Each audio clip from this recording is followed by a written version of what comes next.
अस्सलाम वालेकुम। आज हम कंट्रोल एंड कोऑर्डिनेशन का एक और टॉपिक पढ़ेंगे और आज हम पढ़ेंगे एंडोक्राइन ग्लैंड्स और उनके hormones. Endocrine glands and their hormones. हमने पिछली क्लास में पढ़ा कि एंडोक्राइन ग्लैंड्स किनको कहते हैं, तो हमें ज़्यादा इसमें एंडोक्राइन ग्लैंड्स और उसके हार्मोन ही डिस्कस करने हैं। एंडोक्राइन ग्लैंड्स जो हमारी बॉडी में होते हैं ये डिफरेंट होते हैं, different in structure, different in location and different in their hormone secretion, यानी कि मुख्तलिफ किस्म के ग्लैंड्स होते हैं और वो अलग अलग हार्मोन्स, हर एक ग्लैंड अलग अलग हार्मोन सिक्रीट करता है। तो आज हम पढ़ेंगे उन ग्लैंड्स के बारे में और वो कौन से हार्मोन सिक्रीट करते हैं। तो सबसे पहला जो है वो है हाइपोथैलेमस। हाइपोथैलेमस हमने पढ़ा था जब हमने स्ट्रक्चर ऑफ ब्रेन पढ़ा था, तो हमने पढ़ा था कि it is the part of the diencephalon. It is situated at the base of the brain, यानी कि ये जो ब्रेन है उसके बेस पे प्रेजेंट होता है। And it is composed of nervous tissue. ये नर्वस टिश्यू का बना हुआ होता है because it is the part of the brain. It consists of neurosecretory cells. इसमें जो सेल्स होते हैं उनको हम न्यूरोसेक्रेटरी सेल्स कहते हैं, जो कि सिक्रीट करते हैं न्यूरो हार्मोन्स। न्यूरो हार्मोन्स इनको हम इसलिए कहते हैं क्योंकि they are secreted by the neurosecretory cells. तो ये जो हार्मोन्स होते हैं ये दो किस्म के होते हैं। इनको हम कहते हैं रिलीजिंग फैक्टर्स और रिलीजिंग हार्मोन्स, इनहिबिटिंग फैक्टर्स और इनहिबिटिंग हार्मोन्स। इनको ऐसा क्यों कहते हैं? क्योंकि ये जो हाइपोथैलेमस में जो हार्मोन्स होते हैं, जो सिक्रीट होते हैं, तो ये they are carried to the pituitary gland, especially the anterior lobe of the pituitary gland। तो जहाँ पर ये उस जो पिट्यूटरी ग्लैंड है उसके एंटीरियर लूब को ये कंट्रोल करते हैं। अगर वो जो ये न्यूरो हार्मोन्स सिक्रीट होते हैं, अगर ये एंटीरियर पिट्यूटरी ग्लैंड के जो हार्मोन्स होते हैं अगर इनको हेल्प करता है सिक्रीशन करने में या स्टिमुलेट करने में, तो उनको हम कहते हैं रिलीजिंग फैक्टर्स और रिलीजिंग हार्मोन्स। तो ये उनको इनहिबिट भी करता है, जो न्यूरो हार्मोन्स होते हैं तो उनको हम उस वक्त इनहिबिटिंग फैक्टर्स कहते हैं। तो हाइपोथैलेमस जो होता है ये न्यूरो हार्मोन सिक्रीट करता है, जिनको हम रिलीजिंग और इनहिबिटिंग फैक्टर्स कहते हैं, जो स्टिमुलेट या इनहिबिट करते हैं किनके सिक्रीशंस को, पिट्यूटरी ग्लैंड को। तो ये actually part of the brain है। इसके बाद है पिट्यूटरी ग्लैंड। ये जो पिट्यूटरी ग्लैंड है इसको हम हाइपोफाइसिस भी कहते हैं। It is also called as hypophysis. It lies below the hypothalamus. हमने ये स्ट्रक्चर ऑफ ब्रेन में जब हमने पढ़ा था वहां पर मैंने दिखाया था कि ये हाइपोथैलेमस के बेस पे ज्वाइन होता है बाय इन्फेंडिब्यूलम। तो ये स्मॉल होता है, ग्रे कलर का होता है और ये पीस साइज्ड होता है, छोटा होता है, और इसमें 3 लूब्स होते हैं। It consists of 3 lobes, anterior lobe, intermediate lobe and posterior lobe. हर एक लूब अलग अलग हार्मोन सिक्रीट करता है। तो अगर हम लेंगे इसका पहला पार्ट, वो है anterior lube of pituitary gland. ये सबसे इंपॉर्टेंट है क्योंकि ये सबसे ज्यादा हार्मोन सिक्रीट करता है।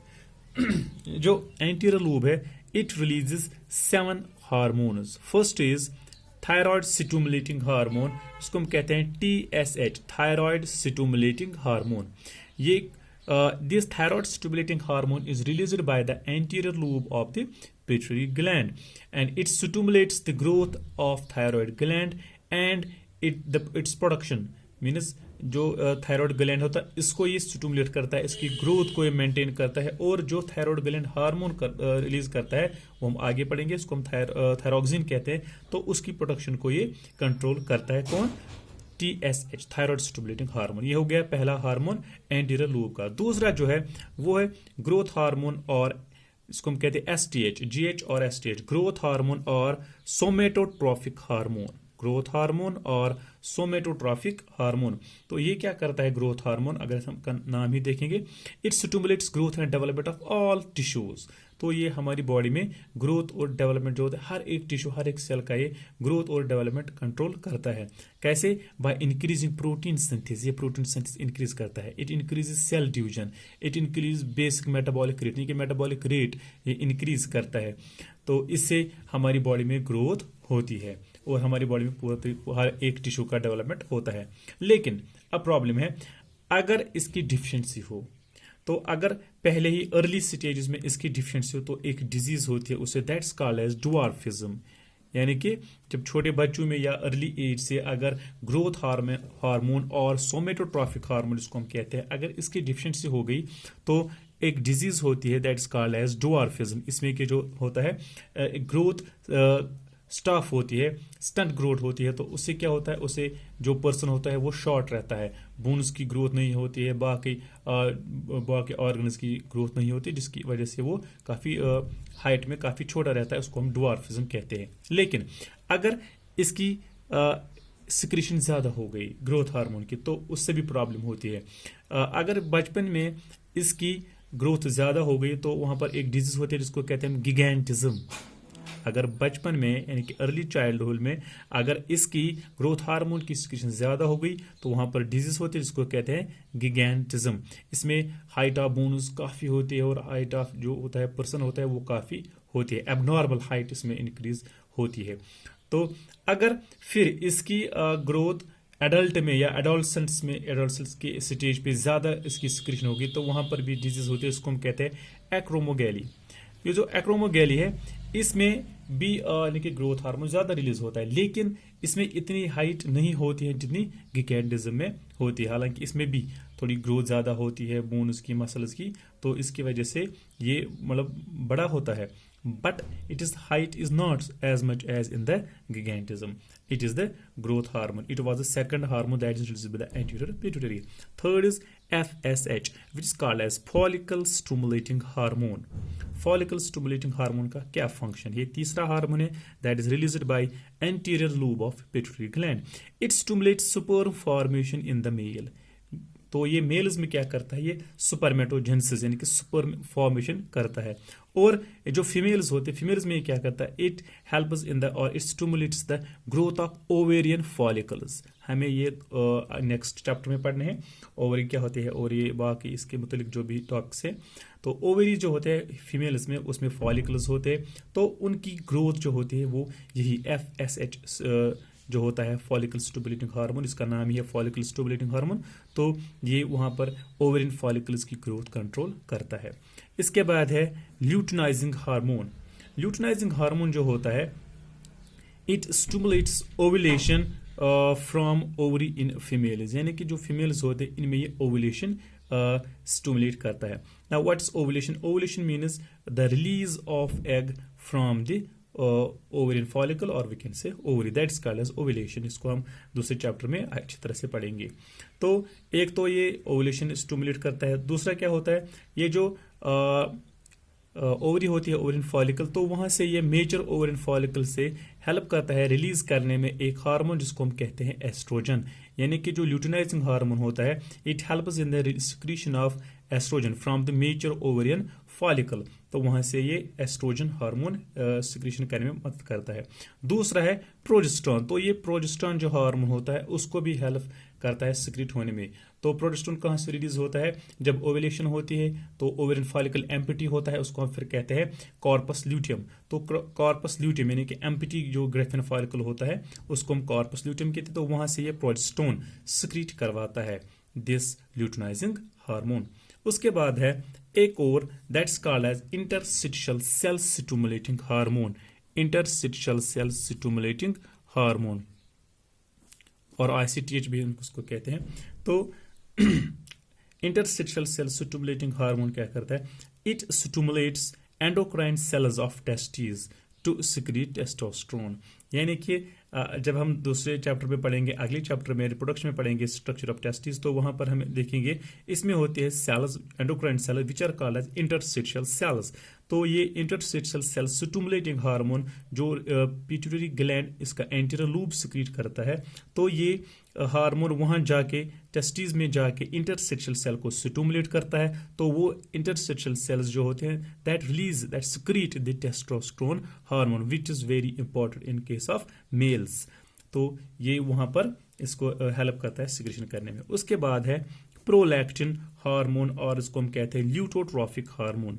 प्रोलैक्टिन हार्मोन और ल्यूटोट्रॉफिक हार्मोन, ये सिक्स्थ हार्मोन है एंटीरियर लूब ऑफ पिट्यूटरी का। तो ये क्या करता है, इसका फंक्शन क्या होता है, it stimulates growth of milk glands during pregnancy, यानी कि जब एक फीमेल प्रेग्नेंट होती है तो उस वक्त ये मेमोरी ग्लैंड्स की ग्रोथ होती है वो स्टिमुलेट करता है, जिससे कि फिर मिल्क सिक्रीशन में हेल्प करते हैं and formation of milk after the child birth. तो इसमें ये फंक्शन होते हैं, एक ग्रोथ ऑफ मिल्क ग्लैंड्स का, दूसरा that is during the pregnancy, and फिर formation of milk after child birth, जब चाइल्ड यानी कि पार्चुरेशन चाइल्ड बर्थ हो तो फिर मिल्क सिक्रीशन करने में ये मदद करता है, फॉर्मेशन ऑफ मिल्क में मदद करता है। उसके बाद है एक और, that's called as this, it is the seventh, it's called adrenocorticotropic hormone. This adrenocorticotropic hormone, I will repeat, adrenocorticotropic hormone, ये सेवंथ हार्मोन है। It stimulates the adrenal cortex to grow and secrete hormones. हम दूसरे class में इंशाल्लाह पढ़ेंगे adrenal gland. तो adrenal gland में जिस तरह किडनी में होते हैं, ये किडनी के ऊपर होता है कॉर्टेक्स और मेडुला, इसी तरह से इस एड्रिनल ग्लैंड में भी होता है कॉर्टेक्स एंड मेडुला। तो वो जो कॉर्टेक्स होता है ये उस कॉर्टेक्स पोर्शन को स्टिमुलेट करता है, दिस एड्रेनोकॉर्टिकोट्रॉफिक हार्मोन। हालांकि ये रिलीज कौन करता है, एंटीरियर लूब ऑफ पिट्यूटरी। तो anterior lube of pituitary hormone जो ये ग्लैंड जो होता है, इसका पिट्यूटरी ग्लैंड का जो पार्ट होता है, it releases the adrenocorticotropic hormone which controls the adrenal gland, जो एड्रिनल ग्लैंड का जो कॉर्टेक्स का पार्ट होता है, कॉर्टेक्स पोर्शन होता है, उसको ये कंट्रोल करता है, उसको स्टिमुलेट करता है, and that releases the hormones, that release 3 hormones, glucocorticoids and mineralocorticoids and sex corticoids. We will discuss that later on in the next class इंशाल्लाह।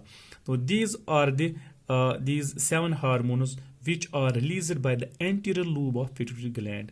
Here is पहला था TSH, thyroid stimulating hormone, growth hormone, follicle stimulating hormone, luteinizing hormone, interstitial cell stimulating hormone, prolactin hormone और leukotropic hormone and एड्रेनोकॉर्टिकोट्रॉपिक hormone. ये 7 hormone जो होते हैं ये anterior lube of pituitary जो होता है ग्लैंड वो रिलीज करता है। इसके बाद है इंटरमीडिएट लूब।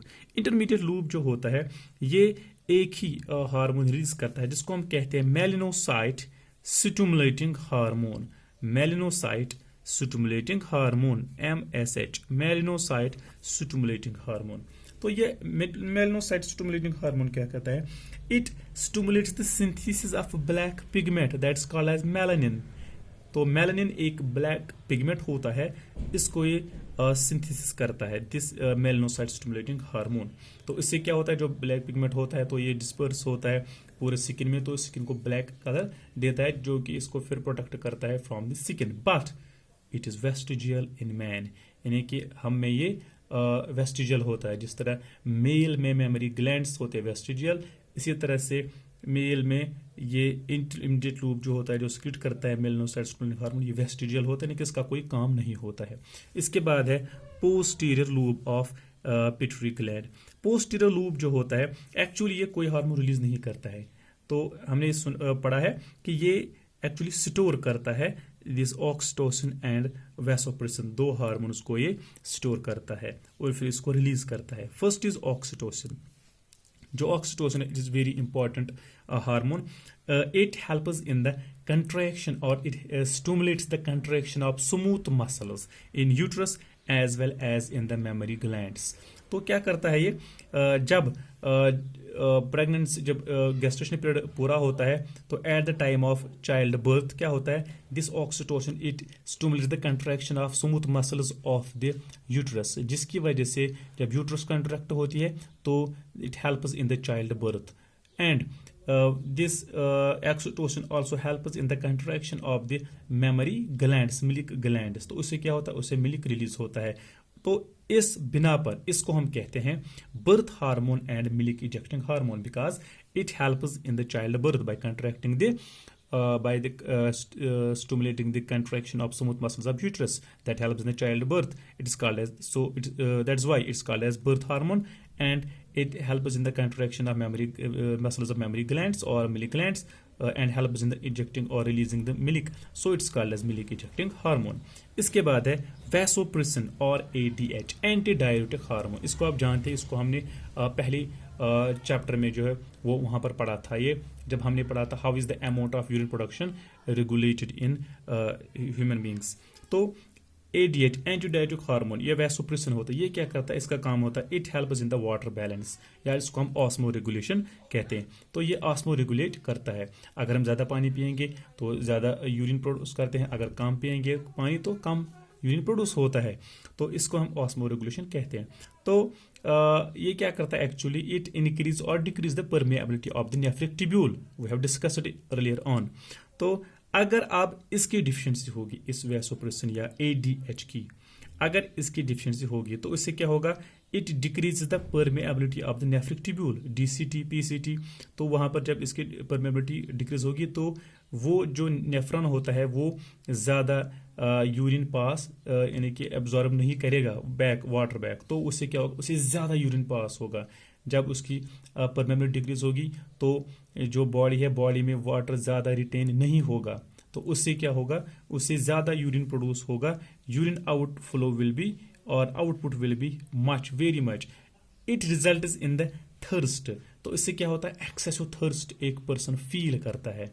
तो इस डिजीज को हम कहते हैं डायबिटीज इंसिपिडस. दूसरे दो किस्म के डायबिटीज होते हैं. इस वाले को जहाँ पर के यूरिन ज़्यादा होता है प्रोड्यूस और एक्सेसिव थर्स्ट होती एक पेशेंट जो होता है वो फील करता है because of loss of water, तो उसको हम कहते हैं डायबिटीज इंसिपिडस. दूसरा होता है डायबिटीज मिलेटस, वो हम दूसरे क्लास में इंशाल्लाह डिस्कस करेंगे. तो पोस्टीरियर जो होता है लूब, ये ऑक्सीटोसिन और वैसोप्रेसिन हार्मोन रिलीज करते हैं. This was the hypothalamus and pituitary gland and their hormones. In next class we will discuss other glands inshallah. Okay, bye.